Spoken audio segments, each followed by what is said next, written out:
दस्तावेजों की फाइल बनानी पड़ती है और फिर धक्के खा खा करके भी उनकी महीनों वर्षों तक पेंशन ही नहीं बनती है। कभी उनका सिफारिशी कोई नहीं मिलता उनको। बहुत से लोग बीच में एजेंट खड़े हो जाते हैं। उस नाते से एक तकलीफें, एक धक्के जो खाने पड़ते थे, ये एहसास जब हमको हुआ तो हमें लगा कि ये बहुत ही एक अन्यायपूर्ण एक व्यवस्था है, इसको बदलना चाहिए। हमने इसमें बदल करके जब परिवार पहचान पत्र बनाया और हर परिवार का डाटा ये हमारे पास आ गया, तो उस परिवार के डाटा के अंतर्गत हमको पता लगा कि कितने ऐसे व्यक्ति हैं जो कब 60 वर्ष के होने वाले हैं, आयु के हिसाब से उसकी जानकारी हमें तुरंत मिलने लग गई। अब दो ही कंडीशन है किसी भी बुजुर्ग की वो पेंशन शुरू हो, या तो व्यक्ति 60 वर्ष का हो गया है और या फिर जो 60 वर्ष का हुआ है वो दोनों पति पत्नी की आय ये 2 लाख रुपए से कम होनी चाहिए। जब ये 2 लाख रुपए की बात आई तभी भी ध्यान में आया कि यार 2 लाख रुपए कम नहीं है, हमें लगा 2 लाख रुपए ये कम है। तो इस अगले महीने से हमने इस आय को भी बढ़ा करके 2 से 3 लाख रुपया कर दिया है और इस 3 लाख के करने के बाद बहुत से लोग इसमें नए और जुड़ गए हैं। तब ये भी व्यवस्था बनाई कि जिस महीने में 60 वर्ष का व्यक्ति हो जाए उसको तुरंत अगले महीने से अपने आप पेंशन शुरू हो जाए। मात्र एक कागज पर आपको साइन करना होगा। कोई भी सरकारी कर्मचारी आपके यहाँ आपकी सहमति लेगा, क्योंकि सहमति लेनी भी आवश्यक है। बहुत लोगों ने ऐसे भी जो हमको मिले हैं जिन्होंने कहा था शुरू में जब व्यवस्था शुरू हुई कि हमको तो पेंशन की जरूरत नहीं है, इसलिए हम कहेंगे तो ही तो पेंशन देनी होगी। इस नाते से हमको ये भी लगा कि ऐसे बहुत से लोग हैं जो शायद ऐसे अवस्था के बाद भी उनको लगता है कि इस पेंशन का सरकार के ऊपर बोझ न डाला जाए, तो अपनी असहमति भी प्रकट करते हैं।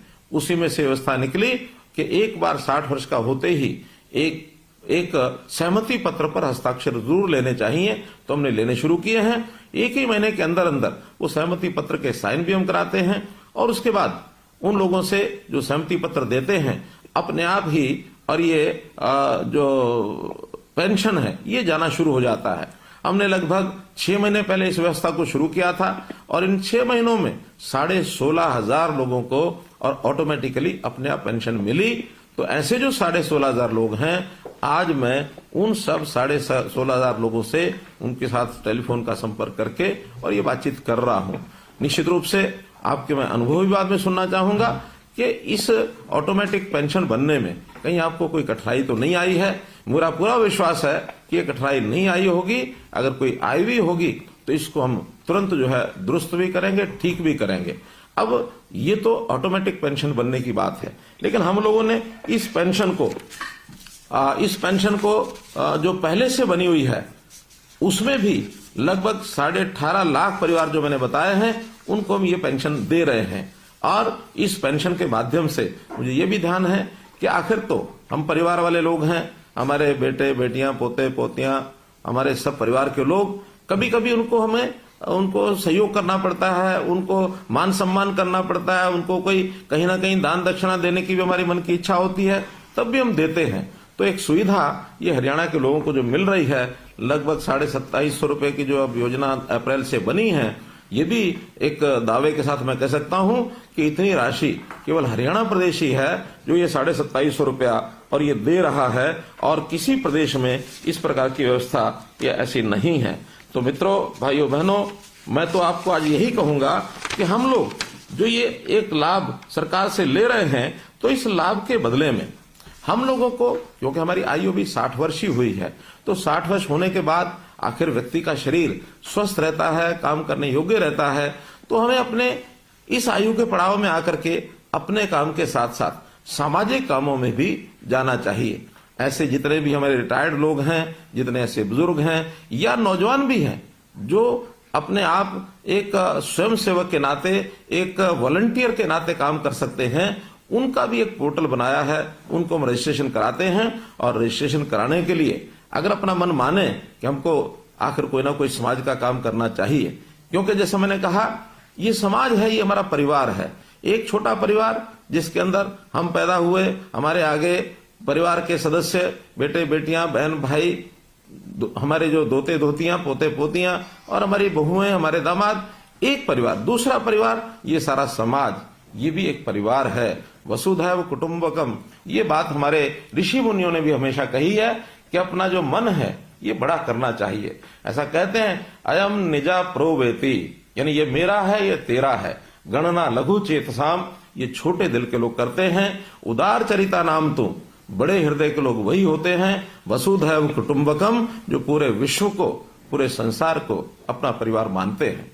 आखिर अपनी सोच हमको बड़ी करनी चाहिए। और अभी तक हमने शायद अपने परिवार पालन पोषण में ही सारा समय लगाया होगा, लेकिन एक आयु के पड़ाव के बाद, जैसे हमारी प्राचीन परंपरा होती थी वानप्रस्थ आश्रम की, तो इस वानप्रस्थी आश्रम के अंदर जाकर के हमको समाज की भी चिंता करनी चाहिए। क्योंकि कभी भी कोई एक अकेला व्यक्ति या एक अकेला परिवार ये अपने आप में पूर्ण इकाई नहीं हो सकते, अपने आप में सारा काम अपने आप नहीं कर सकते। हमको प्राय सभी काम करने के लिए समाज की भी आवश्यकता होती है। यदि सारे समाज की हम चिंता करेंगे तो समाज हमारी भी चिंता करेगा।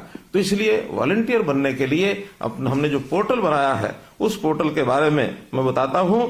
उसका नाम है samarpan.gov.in, अंग्रेजी का ये शब्द है। आपको अगर न ध्यान में आए तो आप निश्चित रूप से आपके गांव में जो भी कोई कंप्यूटर के नाते से जो कोई वहां साझा सेवा केंद्र है, अथवा जिसको CSC कहते हैं या अटल सेवा केंद्र कहते हैं, या कोई भी कंप्यूटर जानने वाला व्यक्ति, उसको हम बता सकते हैं कि मैं भी अपना नाम वॉलंटियर इस नाते से उसमें जुड़वाना चाहता हूं। तो इस नाते से हम और वॉलंटियर बन सकते हैं। हमने इस प्रकार की सेवाएं बहुत, जो खास करके बुजुर्गों के लिए तो शुरू की हैं, समाज के हर वर्ग के लिए हम परिवार पहचान पत्र के माध्यम से उनकी योग्यता के, उनकी क्षमता के हिसाब से, उनकी स्थिति के हिसाब से, खास करके आर्थिक स्थिति के हिसाब से बहुत सी योजनाएं हमने शुरू की हैं।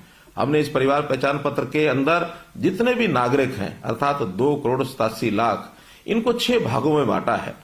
0 से 6 वर्ष तक जब बच्चे होते हैं, बहुत छोटे बच्चे, आखिर उनकी भी संभाल करनी होती है। हमने महिला एवं बाल कल्याण विभाग के नाते से उनको ही जिम्मा सौंपा है। हमारी आंगनवाड़ी वर्कर्स, हमारी आशा वर्कर्स, हमारे जो क्रच हैं, हमारे जो स्कूल हैं, जहां जहां ये बच्चे पढ़ सकते हैं, और जो हमारा इनके स्वास्थ्य को ठीक रखने के लिए या इनको कोई आगे बीमारी न लगे उसके लिए टीकाकरण करने के लिए ये विभाग उनका काम करता है।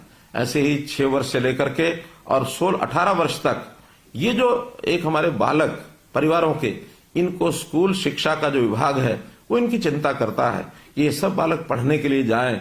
कोई बच्चा ऐसा तो नहीं है जो किसी स्कूल में पढ़ नहीं रहा है, घर में ही रहता है, या उसको कोई स्वभाव के नाते से कोई कहीं गलत आदत तो नहीं लग गई है। तो हर बच्चे की संभाल करना ये इस विभाग के जिम्मे रहेगा।